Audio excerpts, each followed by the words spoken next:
focus on food storage and the spread of disease. Again, we're coming into situations where there's not an abundance of food to begin with. So when you have these pest control issues that are contaminating what little food they have, it becomes an even bigger issue. Because again, the same reasons why they're not coming to these resources to ask for help are the same reasons we're not being contacted until it is just out of control. I mean, we get phone calls all the time where people are they're embarrassed, they're crying. How long has this been going on? It's been going on a couple of years, but I can't take it anymore.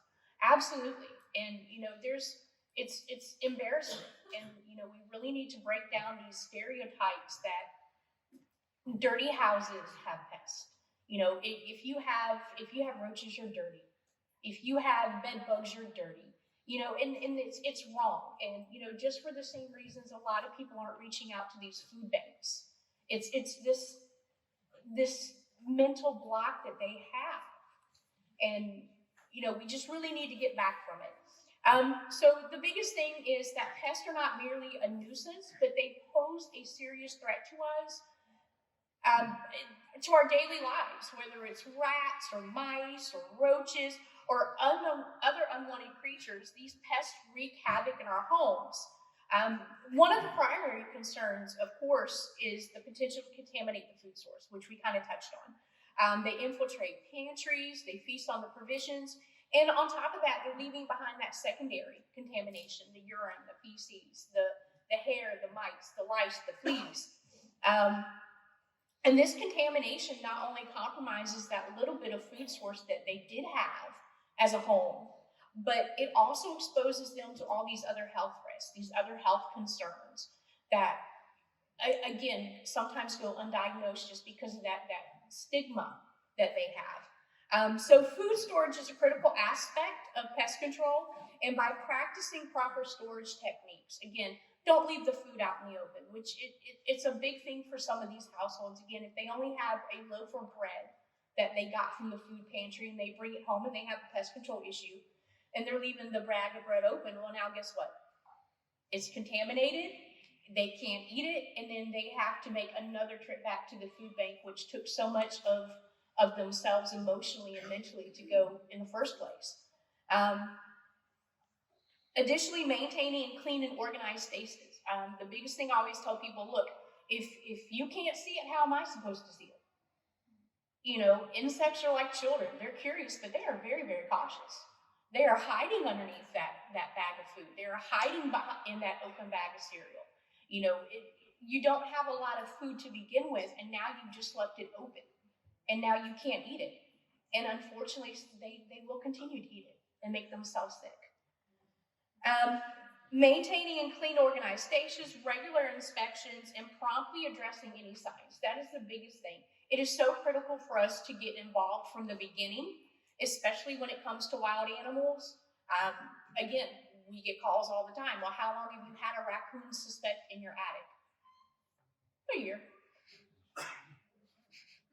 A year? I'm sorry. If you're not paying mortgage, you're out the door after about 2 weeks. You're not hanging out for a year chewing on my wires, messing up my insulation. And so what went from an easy $200 to $700 fix is now close to $11,000 because you're looking at not just the removal of that animal, but now you have to call an electrician from the chewed wires.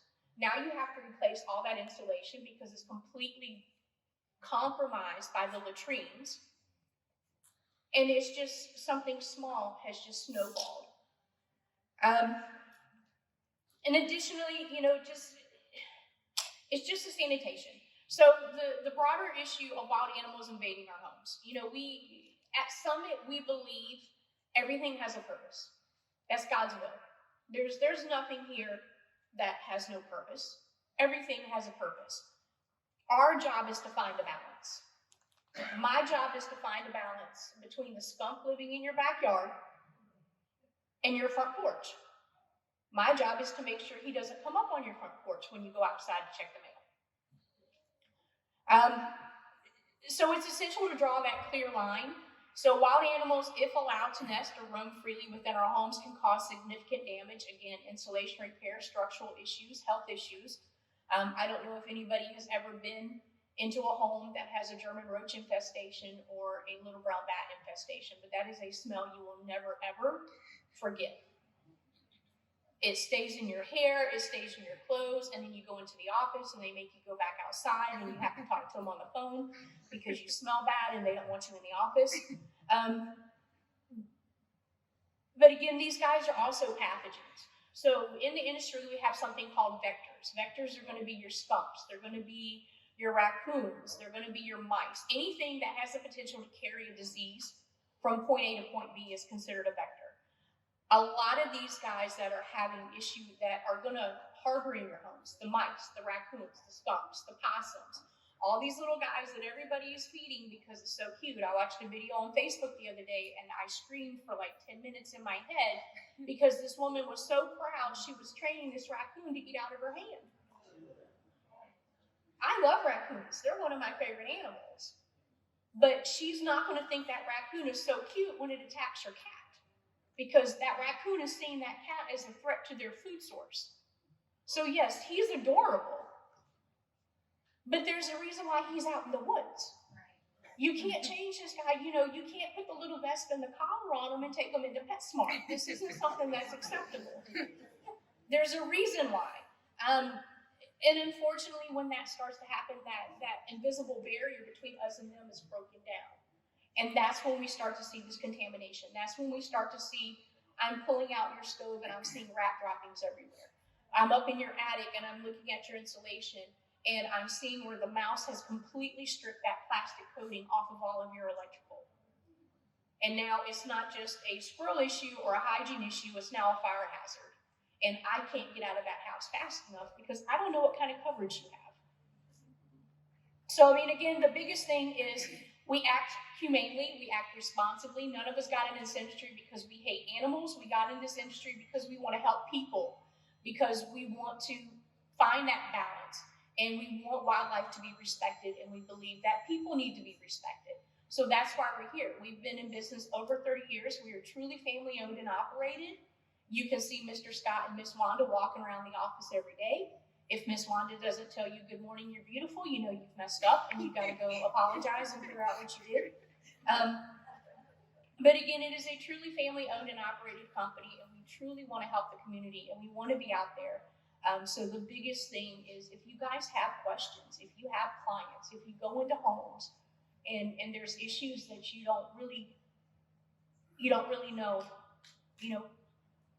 get us involved. Let us come help you. I've had a couple of people come up. We've got several of our family in the room now, several people that actually use us for service, which makes me super, super happy. Again, moving forward, removing homes, removing wild animals from our home, focusing on food storage package. If you're walking into a trouble or a problematic client and you just can't get them to understand why they need to seal that precious food source, why they need to make sure everything is enclosed, call me. I will absolutely scoot on out there and explain, look, this is why. I'll even bring my little blue light, because nobody likes to see urine on counters more than I do. So we'll flash that up, show those people why we need to put all this food up and show them what an issue they have. And then, let's help protect what they've got going on. But again,